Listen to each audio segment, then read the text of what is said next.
Berjumpa kembali dalam pembelajaran PPKN. Ini adalah merupakan pertemuan kita yang kedua. Namun sebelum Ibu masuk dalam materi, kita akan mengawalinya dengan doa. Silakan anak-anakku di rumah ambil sikap doa. Ibu akan pimpin dari sini. Mari kita satu dalam doa, kita berdoa. Ya Tuhan Allah Bapa kami dalam kerajaan surga, biarlah Tuhan menolong menyertai kami sepanjang hari ini. Di dalam proses pembelajaran kami hari ini, biarlah Tuhan senantiasa menyertai kami, memberkati anak-anak kami. Biarlah Tuhan senantiasa memberikan hikmat akan budi kepintaran bagi mereka, sehingga mereka boleh belajar dengan tekun. Dan kami yakin dan percaya suatu hari kelak apa yang menjadi cita-cita bagi mereka, mereka boleh raih bersama dengan Tuhan. Sepanjang hari ini Tuhan, kami hanya serahkan ke dalam tangan kasih Tuhan. Biarlah semuanya boleh jadi seturut dengan kehendak Tuhan. Dalam Kristus Yesus kami datang berdoa mengucap syukur kepada Bapa di surga. Haleluya, amin. Ya, minggu kemarin dalam pertemuan pertama, Ibu sudah menjelaskan tentang pembagian kekuasaan. Nah, di situ kita sudah mempelajari bagaimana macam-macam kekuasaan, kemudian pembagian kekuasaan yang ada di Indonesia, baik itu secara horizontal maupun secara vertikal. Nah, sekarang di dalam sub pokok bahasan yang kedua di sini, kita akan mempelajari tentang kedudukan dan fungsi Kementerian Negara Republik Indonesia dan lembaga pemerintah non-kementerian atau yang disingkat dengan LPNK, atau dulunya ini disebut dengan lembaga pemerintah non-departemen. Nah, sekarang apa-apa saja yang akan kita ketahui dalam sub pokok bahasan ini? Yang pertama adalah kedudukan dan fungsi kementerian di Indonesia. Itu yang pertama. Nah, sekarang yang kedua adalah klasifikasi kementerian di Indonesia. Ya, jadi itu yang kedua, klasifikasi kementerian di Indonesia.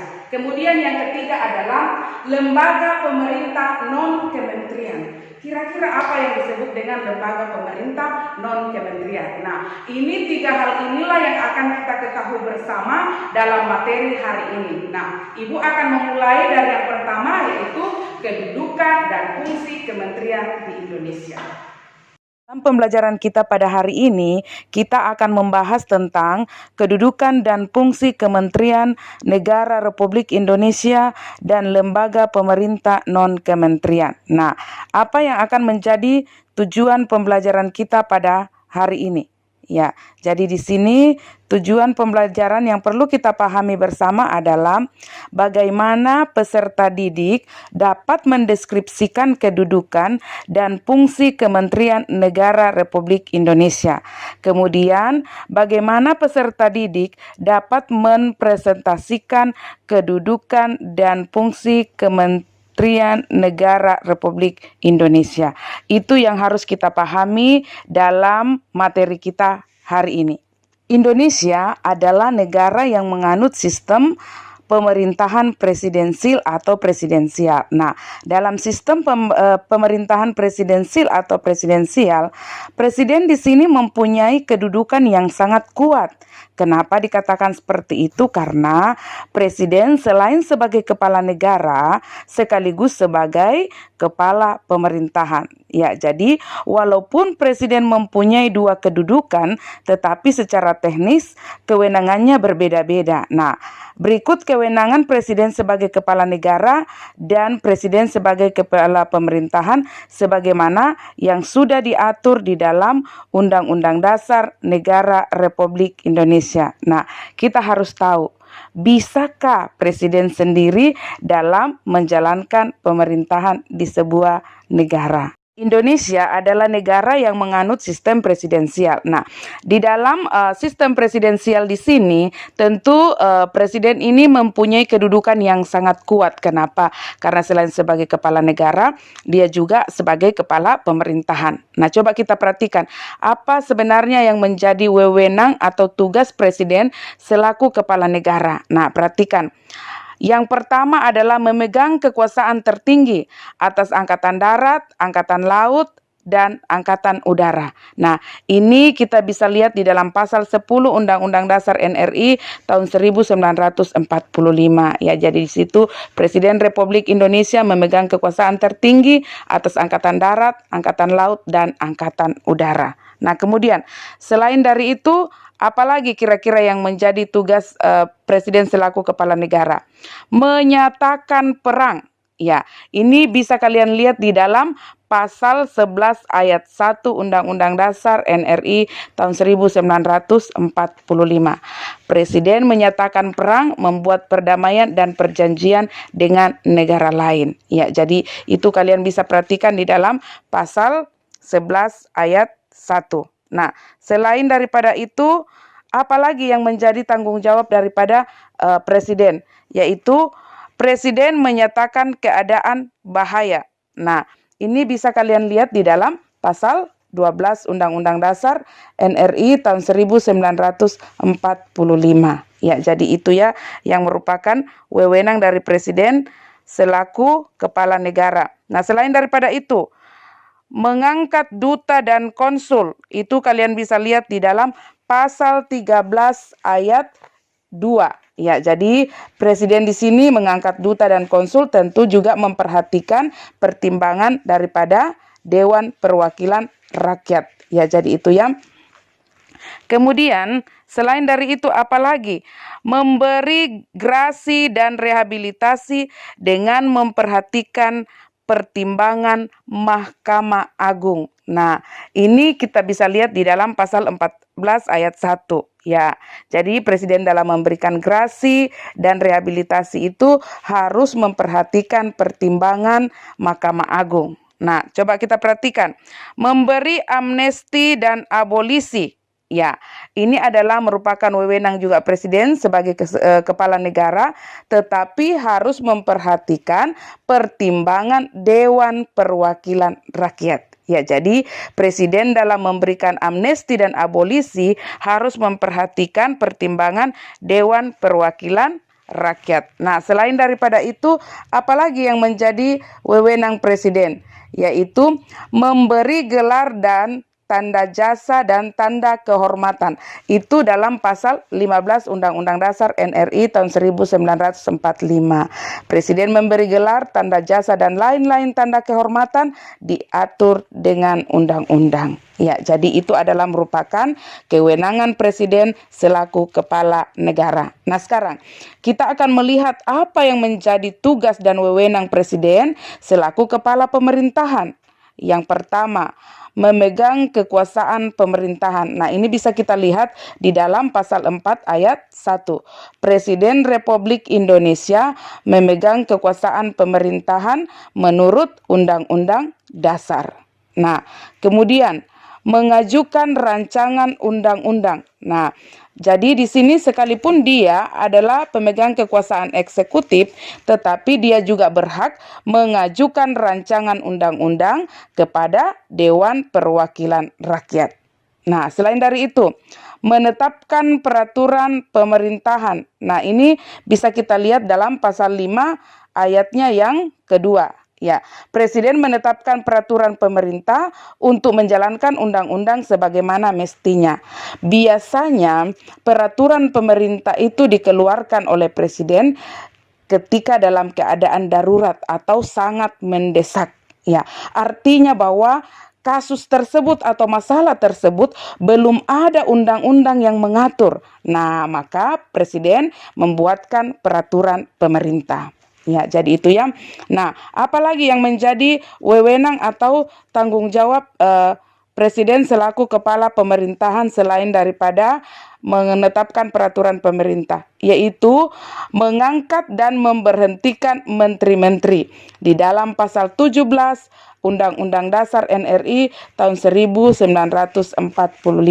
Jadi menteri-menteri itu dia bertanggung jawabnya kepada presiden, bukan kepada DPR. Ya, karena yang mengangkat menteri-menteri itu adalah presiden, maka dia juga yang berhak untuk memberhentikannya. Nah, kemudian menetapkan peraturan pemerintah sebagai pengganti undang-undang dalam keadaan ya yang memaksa atau kegentingan. Ya, jadi ini kadang-kadang ya ada peraturan pemerintah yang dibuat sebagai pengganti undang-undang apabila berada dalam keadaan genting atau sangat memaksa atau sangat darurat.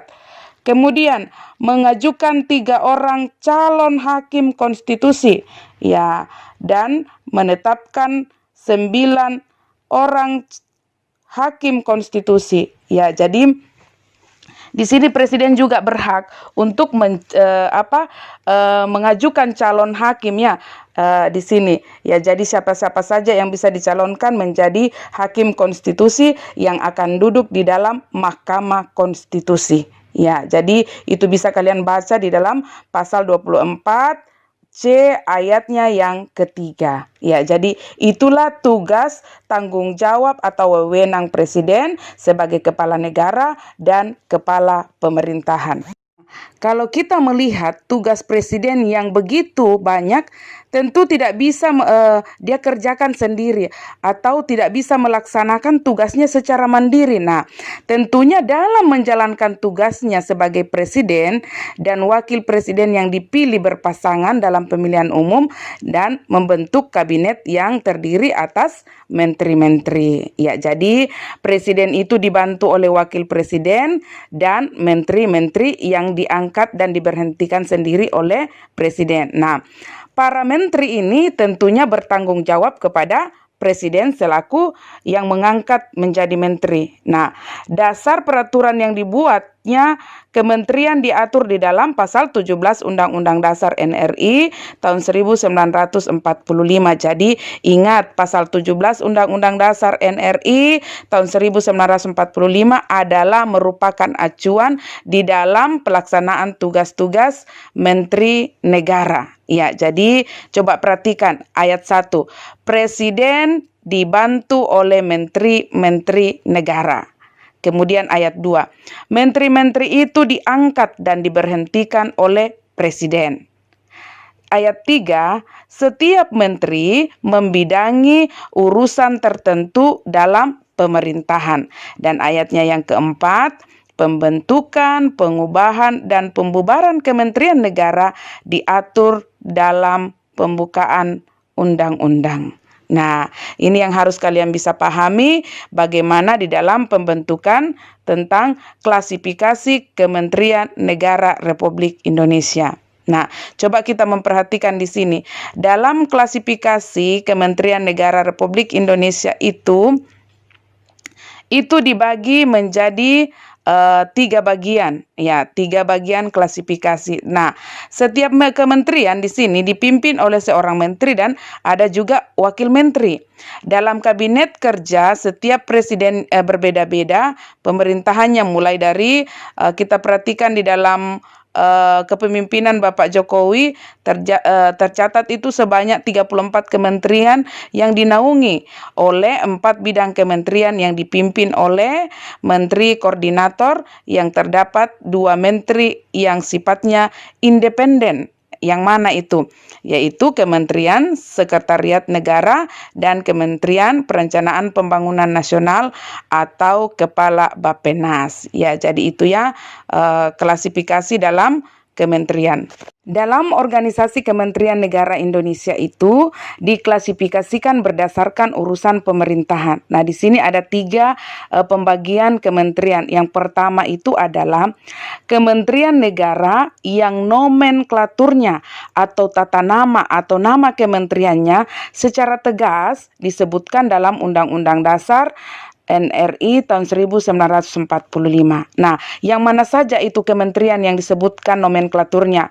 Ada 3. Yang pertama, Kementerian Dalam Negeri, Kementerian Luar Negeri, dan Kementerian Pertahanan. Nah, ketiga kementerian ini maksudnya bahwa disebutkan dengan tegas, artinya wajib ada pada saat dibentuk kabinet tersebut. Nah, itu maksudnya disebutkan dengan jelas tata nama kementeriannya. Ya, jadi itu yang harus kita pahami. Nah, kemudian yang kedua, kementerian negara yang ruang lingkupnya disebutkan dalam Undang-Undang Dasar NRI tahun 1945.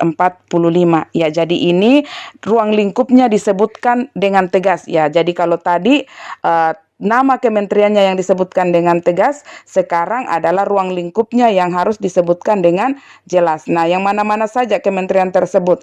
Ya, ada di sini Kementerian Agama, Kementerian Hukum dan HAM, kemudian Kementerian Keuangan, kemudian Kemendikbud, kemudian Kemenristek, kemudian Kementerian Kesehatan, kemudian ada Kementerian Sosial, kemudian ada Kementerian Ketenagakerjaan, kemudian ada Kementerian Perindustrian, Kementerian Perdagangan, Kementerian Energi dan Perumahan Rakyat, kemudian ada Kementerian Perhubungan, ada Kementerian Komunikasi dan Informatika, kemudian Kementerian Kelautan dan Perikanan, dan ada beberapa kementerian lagi yang ruang lingkupnya disebutkan dengan tegas di dalam Undang-Undang Dasar NRI tahun 1945.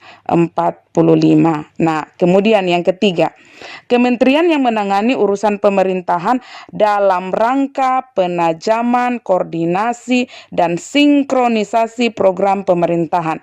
Jadi ingat, kementerian yang menangani urusan pemerintahan dalam rangka penajaman, koordinasi, dan sinkronisasi program pemerintah. Nah, yang mana-mana saja yang dimaksud di sini, yaitu Kementerian Perencanaan Pembangunan Nasional, kemudian Kementerian Pendayagunaan Aparatur Negara dan Reformasi Birokrasi, Kementerian Badan Usaha Milik Negara, Kementerian Koperasi dan Usaha Kecil dan Menengah, Kementerian Pariwisata, Kementerian Pemberdayaan Perempuan dan Perlindungan Anak, kemudian ada Kementerian Pemuda dan Olahraga, kemudian Kementerian Sekretariat Negara. Itu semua adalah merupakan kementerian yang menangani urusan pemerintahan dalam rangka penajaman, koordinasi, dan sinkronisasi program pemerintah. Selain dari itu, ada juga kementerian koordinator, yang mana itu? Yaitu Kementerian Koordinator Bidang Perekonomian, Kementerian Koordinator Bidang Pembangunan Manusia dan Kebudayaan, Kementerian Koordinator Bidang Politik, Hukum, dan Keamanan, kemudian Kementerian Koordinator Bidang Kemaritiman. Ya, jadi itu semua adalah merupakan nama-nama kementerian. Nah, sekarang kita akan melihat lembaga pemerintah non-kementerian. Nah, yang mana ini yang dimaksudkan lembaga pemerintah non-kementerian atau yang sering disingkat dengan LPNK atau dulunya disebut lembaga pemerintah non-departemen. Nah, lembaga pemerintah non-kementerian adalah lembaga yang bertanggung jawab langsung kepada Presiden melalui menteri atau pejabat yang setingkat dengan menteri. Ya, jadi ingat, ini tanggung jawabnya juga lembaga pemerintahan non-kementerian ini hampir sama dengan menteri-menteri yang lain.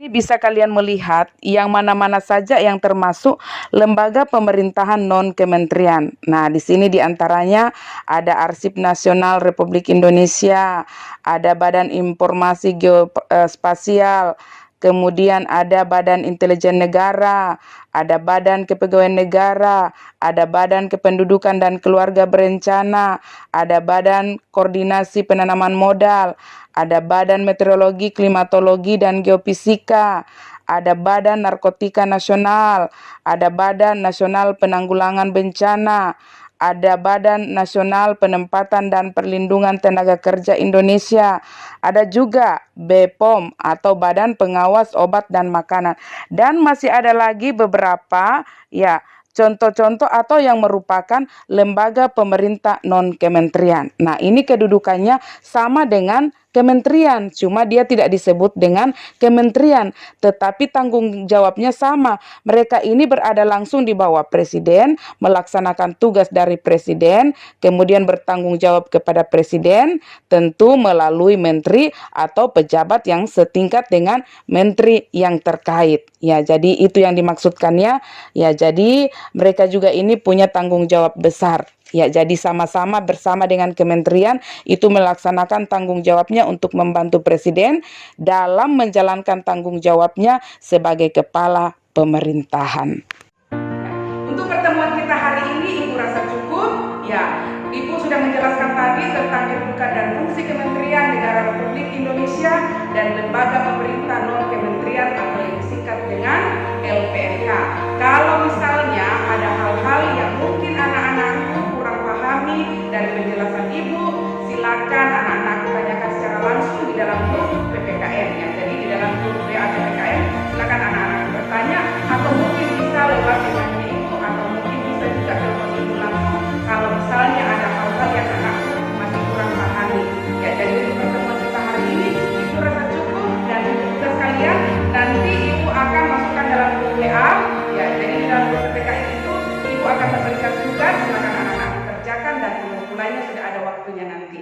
hari ini saya rasa cukup. Sampai jumpa di pembelajaran selanjutnya.